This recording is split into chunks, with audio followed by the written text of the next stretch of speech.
자, 그럼 오늘은 3장을 살펴보겠습니다. 자, 3장을 보면 교재는 69쪽이죠. 69쪽입니다. 화면이 잠깐만요.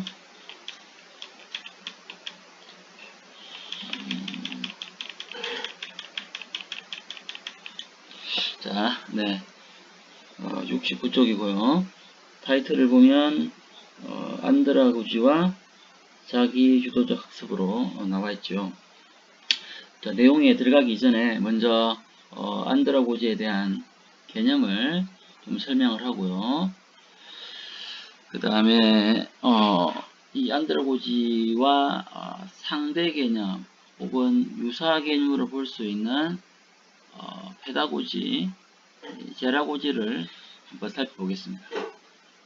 일단 최근에 그 주목받고 있는 자기주도적 학습의 뿌리가 바로 안드라고지라 볼 수 있습니다. 여기 보면 이 안드라고지가 있죠. 자, 이 안드라고지의 상대 개념이 뭐냐면 페다고지입니다. 여러분 1학년 때 제가 교육학 개론에서 말했다시피 페다고지는 정확하게 번역하면 교육학이 아니라 교수학이라고 했죠. 교수학.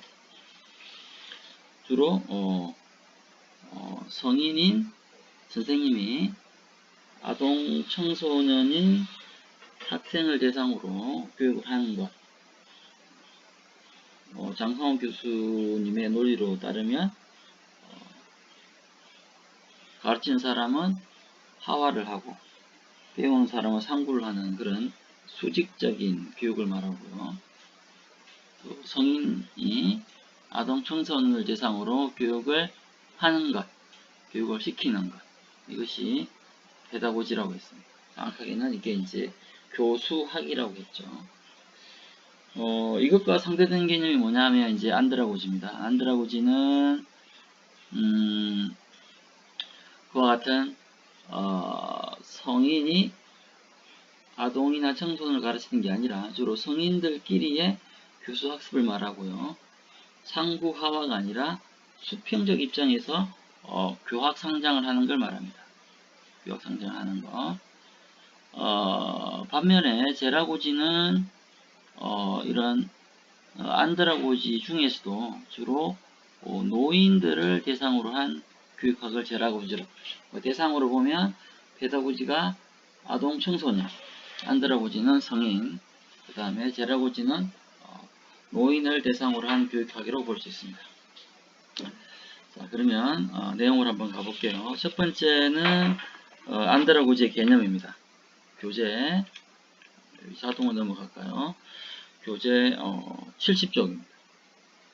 안드라고지 개념.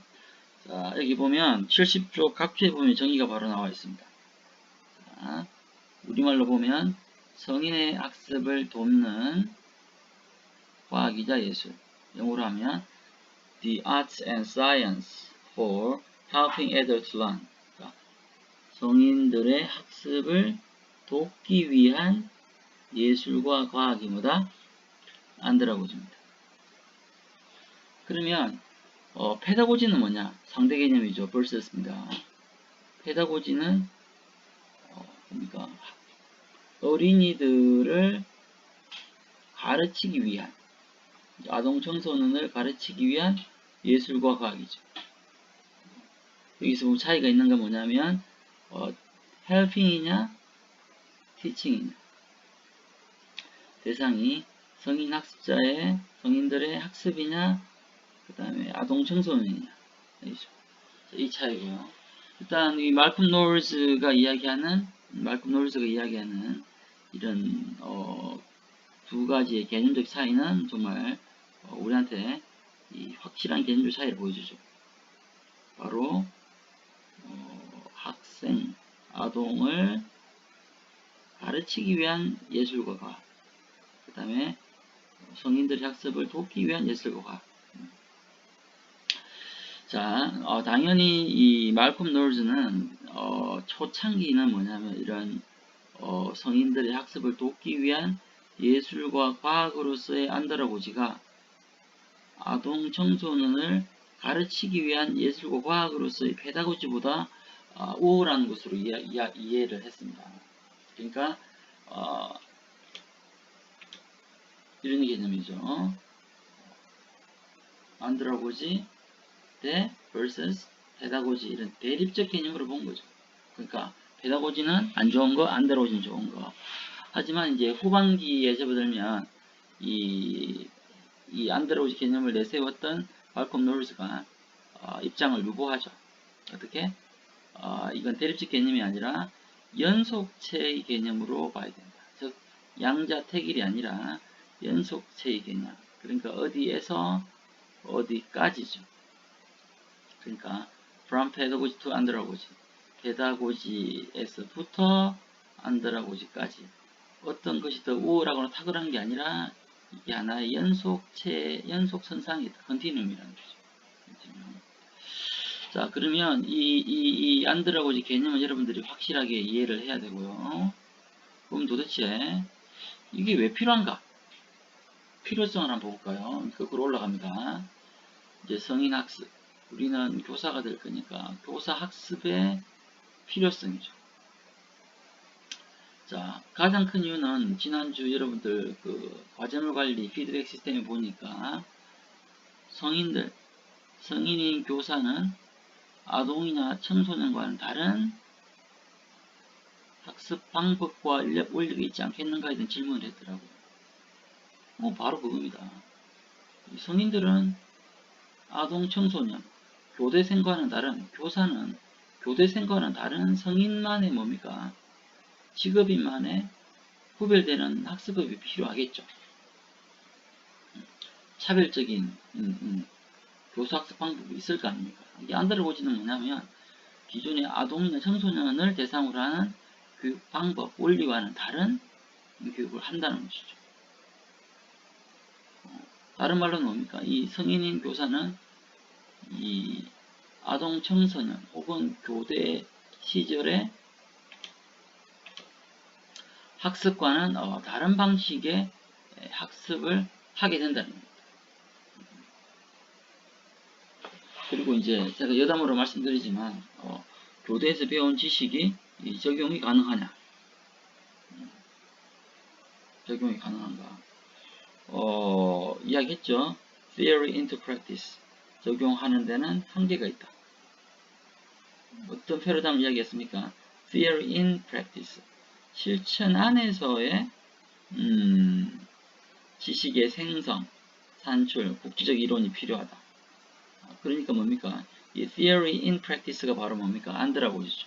다만 그렇다고 해서 지식이 필요 없습니까? 역설적이면 지식이 필요하다고 했죠. 왜? 실천 안에서의 이론화에서 이 실천 안에서 이론화를 할 때 필요한 게 뭐라 그랬습니까? 지식이 없으면 결국 이론화도 불가능한 거죠. 그러니까 아는 만큼 현실이 읽히기 때문에 결국 지식이 불필요한 건 아니다. 반드시 필요하다.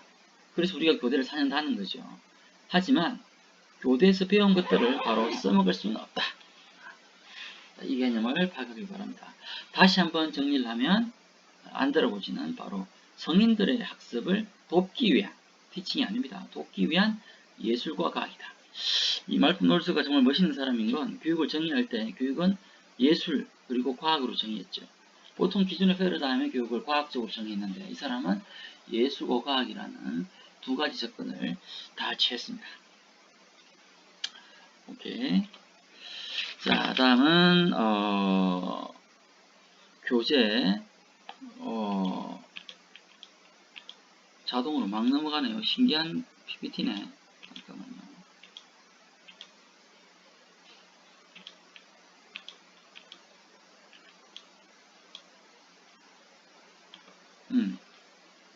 맞는 것도 아닌데 왜 그럴까요? 뭐라?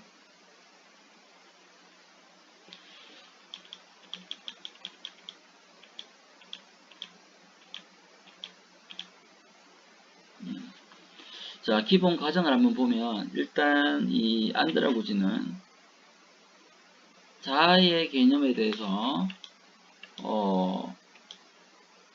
기존의 페다고지와는 다른 입장을 취합니다. 자, 기존의 자아 개념이 어떻습니까? 여기서 기존이란 건 아동기를 말하죠. 이렇게 수동적이고 의존적인 자아 개념이라면 성인기의 자아 개념은 독립적이고 주도적인 자아 개념이죠. 그러니까 학습자의 내적 요소, 즉 힘이나 역할이나 가치를 강조합니다. 물론 여기서 좀 부연 설명을 하면 최근에 미래교육에서의 자아 개념은 성인기가 가정하는 자아 개념을 강조합니다만 일반적으로 자아를 상정할 때 성인기의 자아는 상당히 뭡니까? 아동기에 비해서 상대적으로 독립적이고 주도적이라고 보는 거죠. 자, 그래서 성인기의 자아 개념에 기초한 학습을 보면요.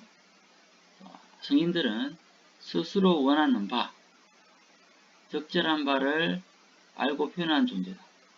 그렇기 때문에 성인 학습자는 뭡니까? 학습에서 주도적인 역할을 하는 거죠. 그리고 학습자의 뭘 강조한다? 주체성을 강조합니다. 학습자의 주체성. 지금 현재 미래교육의 주요한 아젠다 이슈 중에 하나는 바로 학습자의 주체성을 강조하는 거죠. 바로 아이들이 배움의 주체가 되고 배움 속에서 뭡니까? 희열을 느낄 수 있게 하는 것.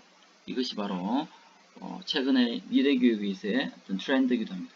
다른 말로 평생교육의 이러한 기본적인 철학적 가정들, 학습자의 가정은 뭡니까? 미래교육과 맞닿아 있죠. 그러면 조금 여러분 헷갈릴 수 있죠. 왜? 그러면 미래교육, 평생교육은 같은 거고 학교교육은 조금 잘못된 거냐? 아니죠. 학교교육의 미래 모습 뭐라 그랬습니까? 바로 학교를 평생교육 체제로 바꾸는 거라고 하지 않았습니까? 그러니까 당연히 미래 학교의 모습은 평생교육의 체제와 근본적으로 다를 수가 없는 것이죠. 그래서 미래 학교 혹은 학교의 평생교육 체제, 이거는 거의 동일한 개념으로 이해를 해도 되겠습니다. 이야, 이거 뭐 연속 개념인데 이거 왜 이러지? 자,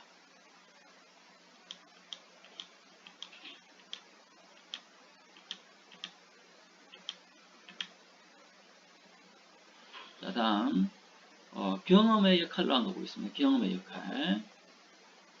경험. 자, 학생들의 아동 청소년들의 경험은 상당히 양적으로 빈약하고 경험의 질도 그렇게 높지 않지요. 왜냐하면 그들은 성인들에 비해서 그렇게 오랫동안 경험을 한 것도 아니고 성찰의 깊이도 깊지 않기 때문에 경험이 상당히 제한적이죠. 하지만 성인들은 상대적으로 뭡니까? 풍부한 경험을 보유하고 있습니다. 그래서 여러분들이 이제 선생님이 되어서 초등학교 교사가 되면 한 10년, 20년 지나면 전문교사, 경력교사가 되겠죠. 최근에는 뭡니까? 수석교사라는 제도가 생겨나게 됐죠. 다른 말로 이걸 뭡니까? 베테랑이도 하는 것도 베테랑이 된다. 아마 여러분들 머지않아 이런 전문적인 교사, expert teacher 혹은 경력교사, 수석교사가 될 겁니다. 그들이 전문교사나 경력교사가 될 수 있었던 이유는 바로 뭐다? 그들이 상대적으로 풍부한 경험을 갖고 있기 때문이다. 그래서 이 책에는 경험의 세 가지 교육적 의미를 이야기하고 있습니다. 자, 경험의 교육적 세 가지 의미. 자, 여러분들이 이제 교사가 되어가지고 발령이 나면 아마도 교사로서의 경험에 대한 가치를 인정하지 않을 수 없을 겁니다. 우리가 보통 연세가 많거나 나이가 많은 분들을 존중하지 않습니까? 장유유수라는 옛날 전통적 교육 가치가 있죠. 그게 왜 그렇게 나이나 혹은 경험을 인정해 주는가? 왜냐하면 경험은 나름대로 뭡니까? 이러한 교육적 가치가 있기 때문이죠. 첫 번째, 경험은 타인을 지도하거나 안내하는 자원이다. 예를 들면 여러분들이 자전거 타는 방법을 가르친다고 생각해 봅시다. 그게 동료든 아니면 학생이든 자동차를 타는 자전거를. 근데 여러분들은 자전거를 타본 경험이 없어요. 그러면 자전거를 타는 경험을 가르칠 수 있을까요?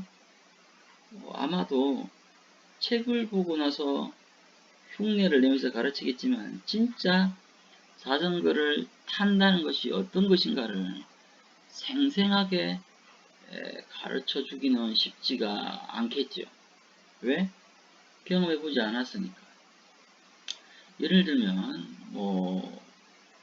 여러분들이 이제 상상을 해볼까요? 제가 지금 이제 교대 교수로 있지 않습니까? 저는 이제 초등학교 교사를 한 10년, 13년 정도 이렇게 경험을 해봤어요. 근데 지금 여러분들에게 평생고를 가르칠 때 여러분들이 타인이겠죠. 제가 초등학교 교사로 경험한 바는 여러분들을 지도하거나 안내할 때 뭐가 된다? 자원이 되죠. 왜? 직접 초등학교 교사를 해본 교사 교육자는 뭡니까? 예비교사를 가르칠 때 실제 초등학교나 교실이 어떤 곳인가를 생동감 있게 전달하거나 재현할 수 있습니다. 왜? 직접 해봤으니까. 그래서 아무래도 초등학교 교사의 경험이 있는 사람이 교대에서 뭡니까? 교사 교육자로서 살아가는데 유리한 하나의 조건인 것은 사실인 것 같습니다. 물론 저를 포함해서 교사 출신 교사 교육자들이 제대로 교육을 하지 못한 경우도 많긴 하지만 이 교사로서의 경험은 뭔가를 지도하기 위한 굉장히 좋은 자원이 된다. 예를 들면 모태솔로가 아니라 연애 경험이 있다. 한번 사귄 경험도 있고 헤어진 경험도 있다 했을 때 사람을 사귀거나 헤어진 경험이 있는 친구들은 새롭게 사람을 사귀거나 시련을 경험한 친구에게 위로를 하거나 조언을 할 때 그 경험을 통해서 뭡니까? 친구에게 조언을 할 때 훨씬 더 도움이 될 수 있겠죠. 결과적으로 경험은 타인을 지도 안내하는 자원이 된다. 두 번째, 새로운 학습의 기반과 원천이 된다.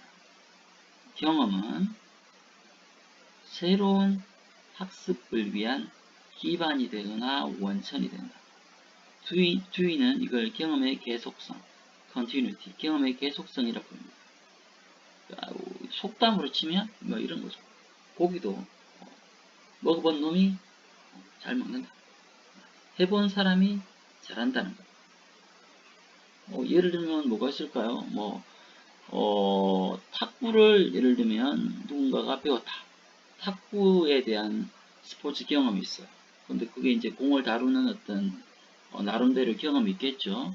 근데 탁구를 친 경험은 뭡니까? 예를 들면 배드민턴이나 배구를 할 때도 나름대로 뭡니까? 그 지식이 뭐죠? 다른 스포츠목을 배울 때 전이가 일어날 수도 있는 거죠. 전이가 일어난다. 그러니까 이쪽 경험이 다른 경험을 학습하거나 할 때 하나의 뭐가 된다? 원천 내신 기반이 되는 거예요. 이게 이제 이 경험은 시간적인 연속성상에 있기 때문이죠. 과거와 현재와 미래의 경험은 뭡니까? 분리된 것이 아니고 항상 연속성상에 있다는 거죠. 근데 오늘 이것도 굉장히 세 번째, 이것도 굉장히 중요한 통찰인 것 같습니다. 자, 경험은 새로운 지식과 관점을 수용하는 데 대한 저항이 될 수 있습니다. 솔직히 한번 이야기를 해볼게요. 제가 여러분들 그 선배들 4학년들 1학기 때 평생교육을 가르칠 때 제가 살짝 많이 열받았어요. 왜냐 제 평생교육에 대한 중요성을 이야기하면서 굉장히 열을 올리면서 수업을 했거든요. 근데 여러분들 선배들의 반응이 뭐 그렇게 좋지 않아요. 왜냐 그 학번들이 봤을 때는 이제 뭐 교대 수업 그렇게 썩 도움이 되지도 않고 또 교수님들 수업이 그닥 의미 있지도 않고 하니까 그냥 애초에 뭡니까 교대 수업은 그냥 의미 없는 것이란 나름대로 편견과 선입견이 가득한 거죠. 그러니까 나름대로 제가 막 열심히 수업을 하려고는 했지만 한번 그렇게 뿌리 박힌 고정관념, 편견, 선입견은 뭡니까? 웬만한 새로운 경험을 자격을 주더라도 바뀌지 않는 겁니다. 제가 이제 실수를 한 거 뭐냐면 1학기 때 이제 여러분들 선배들한테 화가 난 거죠. 근데 뭐 화를 안 냈어요. 근데 이제 2학기 수업할 때 저희 분노, 실망이 뭡니까? 뜬금없이 2학기 새로 듣는 친구들한테 뭡니까? 분노가 전이되더라고요. 왜냐? 뭡니까? 저도 뭡니까? 이 두 번째 원리죠. 그 앞반 1학기 때 뭡니까? 여러분들 선배들 보고 열받은 경험이 뭡니까? 2학기 후반부 학생들에 대해서 경험이 그대로 전이되는 거죠. 뭡니까? 새롭게 봐야 되는데 뭡니까? 기존의 나의 경험이 뭡니까? 새로운 훌륭하게 열심히 듣고 있는 사람들에서 화를 내는 거 다 잘못됐잖아요. 이건 바로 뭡니까? 새로운 학생들이 열심히 듣고 있는 게 보이지 않고 기준에 대한 4학년 선배들에 대한 학생들에 대한 선입견으로 뭡니까? 학생을 대하는 거죠. 그러니까 강의 평가에서 놀라운 평가가 하나 있었어요. 교수님 이유도 없이 화내는 컨셉 당황스러웠습니다. 제가 그걸 보면서 반성하게 됐습니다. 내가 1학기 때 열받은 그 아이들을 보고 2학기 때 화를 냈구나. 서에서 뺨 맞고 동에서 화풀이 했구나. 이건 뭡니까? 아이들도 작년 1학기 아이들도 기존의 선입견으로 나를 봤고 2학기 때 나는 뭡니까? 1학기 때 4학년들에 대한 선입견으로 2학기 수업을 한 거죠. 이건 뭡니까? 바로 특정한 경험은 새로운 지식과 관점을 얻는데 저항이 된다는 거예요. 그래서 이런 기존의 경험이 뭡니까? 새로운 지식과 관점을 맞게 하는 것. 이게 누적되면 뭐가 된다? 이제 꼰대나 이제 라떼가 되는. 주로 이제 이런 직업들이 목사님, 스님, 교수님, 선생님, 아버지, 엄마, 선배, 다 이게 이제 꼰대 라떼죠. 왜? 내가 해봤는데 나 때는 말이 안 먹게 되는 거죠. 여러분들은 뭐라 부릅니까? 이제 이렇게 되는 거죠. 이게 뭐다? 바로 이것 때문에 그랬어요. 새로운 지식에 대한 저항이 작동해서 뭡니까? 새롭게 성장하지 않는 거죠. 경험은 뭡니까? 참 묘합니다. 새로운 학습을 위한 밑바탕도 되지만 또 다른 사람을 지도할 때 좋은 자원이 되기도 하지만 새로운 지식과 관점을 수용하는데 방해 요소가 되기도 한다. 그래서 우리가 이거 되면 안 되겠죠. 그럼 나는 여러분들이 이 경험과 관련해서 뭐가 되면 좋겠냐? 한 여러분들이 발령 나면 한 35년, 40년 교사로 살겠죠. 이 나무의 나이테처럼 끊임없이 성장하면 좋겠다. 여러분들은 초등교육에 하나의 큰 거목이 되면 좋겠어요. 자, 나무가 끊임없이 성장하려면 뭡니까? 해마다 뭘 만든다? 1년 단위로 이렇게 성장해. 다른 말로는 새로운 지식과 관점, 나무의 성장의 흔적을 남기게 되죠. 이게 누적되면서 뭡니까? 가는 나무는 세월이 거듭될수록 뭡니까? 나이테를 남기게 되죠. 이 나이테는 뭡니까? 바로 끊임없이 이런 새로운 경험을 가지고 뭡니까? 자기를 끊임없이 변화시키는 거죠. 그래서 여러분들이 나무의 나이테처럼 경험을 통해서 끊임없이 성장하기를 희망합니다. 이 소총으로 치면 자동 연사구만. 자, 그 다음에 어이구 학습 준비도인가요? 슬라이드를 왜 해야 되겠다. 학습 준비도를 가보겠습니다. 학습 준비도. 교재는 78쪽입니다. 자, 평생교육에서의 성인들의 학습 준비도는 아동 청소년에 비해서 뭡니까? 준비가 잘 이루어져 있죠. 특히 재밌는 건 아동 청소년들은 주로 신체적이거나 인지적 발달에 따른 준비도에 따라서 교육을 하지요. 하지만 성인들은 뭡니까? 그게 아닌 이런 신체와 인지적 발달이 아니라 사회적 지위나 역할에 따른 준비를 합니다. 사회적 지위나 역할에 따른 준비. 예를 들면 여러분들이 이제 기분 생각만 해도 기분 좋네. 임용고시에 합격했어요. 그러면 이제 뭡니까? 2급 정교사 자격 연수를 받겠죠. 이건 뭡니까? 교직에 입문하기 직전에 뭡니까? 예비 합격자라는 지위에 맞는 교육이죠. 그리고 또 한 3년 지나니까 뭡니까? 이제 초등 1급 정교사 자격증 연수를 또 받기도 합니다. 이건 뭡니까? 이제 1급 정교사가 되기 위한 역할, 지위에 따른 내용이겠죠. 이처럼 성인들은 그들의 지위와 역할에 맞는 교육을 받습니다. 그럼 여러분들은 뭡니까? 때에 따라서는 교감 자격 연수, 수석교사 자격 연수, 교장 자격 연수, 교장, 교육감 자격 연수 등을 받을 수도 있겠죠. 그래서 이 학습 준비도에 따른 교육 내용을 선정할 때는 뭡니까? 이 학습자의 사회적 역할과 관련된 내용을 선정해야 되고요. 특히 여러분들 곧 초임교사와 관련된 학습 준비도와 관련된 연수를 받게 될 겁니다. 그리고 어느 순간 경력교사가 되면 여러분들 후배를 위한 초임교사를 위한 학습 프로그램을 준비하기도 하겠죠. 자, 여기서 약간 부연 설명을 하면요. 여러분들은 이제 이 학습을 할 때 어느 순간 더 이상 나의 개인적인 경험만으로는 한계가 있다라고 생각할 수도 있겠죠. 그럼 어떻게 될까요? 여러분들은 여러분 스스로 판단해서 이런 기관으로 갈 수도 있습니다. 교육대학원, 일반대학원, 교육전문대학원. 이 교육대학원은 주로 현장교사의 전문성 발달을 위해서 하는 고등교육 기관이죠. 우리 학교도 전주교대도 교육대학원이 있고요. 여러분 선배들이 많이 와 있습니다. 그 다음에 이제 일반대학원은 이건 학자가 되기 위한 대학원이죠. 교육대학원이 이런 특수한 교사로서의 전문성 발달이라면 일반대학원은 학자가 되는 거예요. 그리고 최근에 이제 정인교대나 혹은 서울교대는 교육전문대학원이 따로 존재하기도 합니다. 그래서 여러분들이 이제 교사가 되어가지고 뭔가 더 교원으로서 뭔가의 전문성 발달을 하고 싶다 할 경우는 이와 같은 기관에 옮겨가서 학습을 하게 되고요. 당연히 이 기관들은 여러분들에게 적절한 학습 준비도를 요구할 겁니다.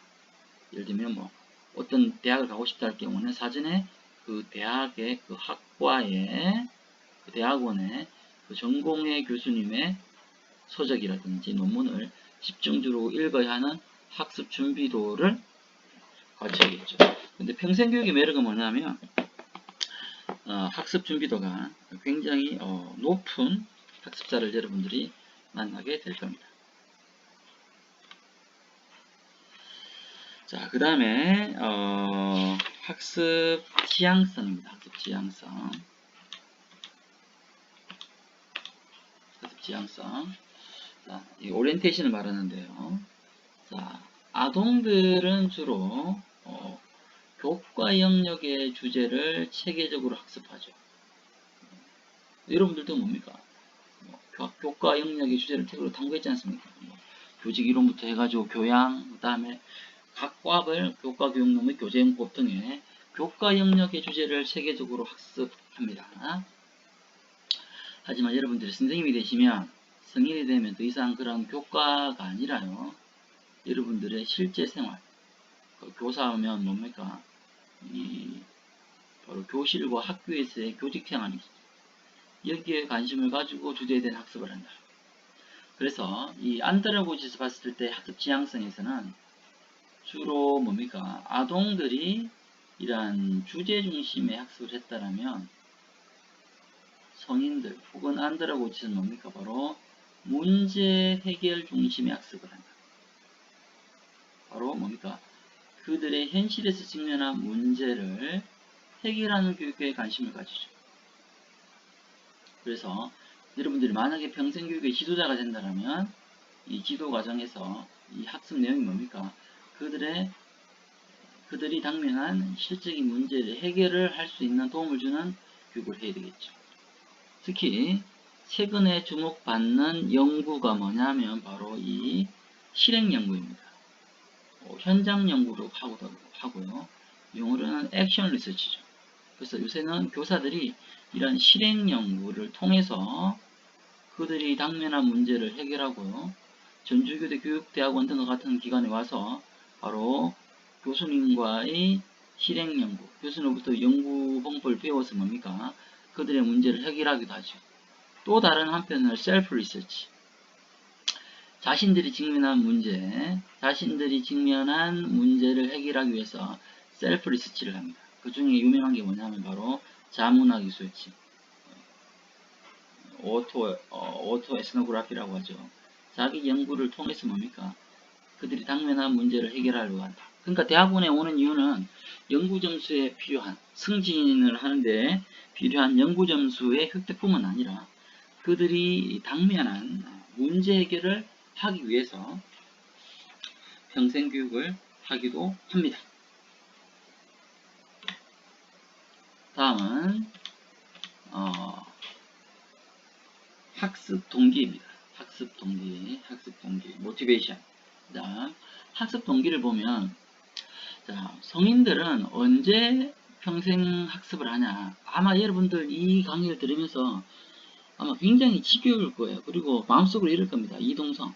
그러니까 백날 이야기해봐라. 내가 선생님이 되면 네가 말하는 학습을 할지 공부를 할지 절대 안 할 거다. 왜? 쓸데없거든. 이제는 더 이상 쓸데없다. 나한테 쓸데없다. 근데 어느 순간 여러분들 때가 되면 학습을 하게 될 겁니다. 왜? 언제? 내가 원하는 내용을, 내가 원하는 시간에, 내가 원하는 장소에서, 내가 원하는 방식으로 학습을 하고 싶을 때가 생길 거예요. 왜? 뭔가 교사로서 내 삶을 더 개선시키고 싶은 생각이 들 수밖에 없어요. 인간이라면 그럴 수밖에 없는 겁니다. 그럼 도대체 언제 인간은 뭔가 학습을 하고 싶은 욕구가 생기냐, 동기가 생기냐, 이겁니다. 바로 뭐 학습의 과정과 결과에서 뭐가 있을 때 만족감과 성취감이 생겨야만 하고 싶다는 거예요. 하니까 좋더라. 하니까 뭔가를 이뤘다. 예를 들면 전주교대 교육대학원에 들어와가지고 여러분들이 공부를 했어요. 어떤 학습 동기가 생겼냐? 야, 이거 하니까 진짜 교사로서의, 현장 교사로서의 전문성이 생기더라. 성취감을 맛봤다. 딱 하니까 그 다음에 1.5점 영수증도 받더라. 이런 성취감. 더불어 뭡니까? 하고 나니까 교사로서 너무 뿌듯하다. 왜? 그 현상을 보고 나 자신을 새롭게 바라볼 수 있는 관점이 생겼다. 뭐 이런 것들이 바로 뭡니까? 학습의 동기가 되는 거죠. 그래서 이 동기는 바로 뭡니까? 나의 내부로부터 생겨나는 내적 동기고요. 이건 인본주의 철학에서 말하는 자아실현의 욕구입니다. 바로 뭡니까? 더 이상 남들로부터의 존경과 남들로부터 인정의 그런 게 아니라 진짜 나다움을 추구하고 싶을 때, 나만의 만족감과 성취감을 얻고 싶을 때 뭡니까? 이러한 학습 동기가 생겨난다. 그래서 자신의 삶과 관련해서 배움의 필요성을 스스로 느껴야 되고요. 당연히 자신이 처해 있는 사회적 지위와 역할과 연관된 학습 동기일 겁니다.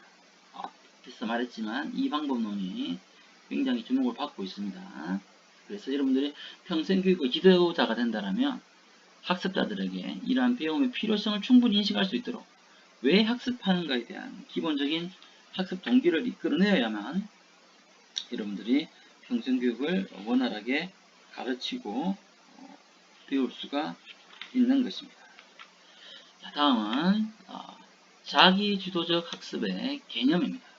너무너무나 중요하죠. 자, 한번 볼까요? 자, 별표. 자기주도적 학습이란 학습의 목표, 내용, 방법, 내, 방, 평가죠. 목표, 내용, 방법, 그 다음에 학습 자원의 선정과 학습의 과정 전반에 있어서 학습자가 1차적인 책임을 지는 학습. 더 쉽게 정리하면 학습의 목표, 내용, 방법, 평가 등의 일련의 과정에서 학습자 스스로가 1차적인 책임을 지는 학습입니다. 이건 학습자의 자율성과 주체성을 강조하는 학습이죠. 다시 정리해보면 학습의 내, 방, 평가 등의 일련의 과정에서 학습자가 1차적인 책임을 진다.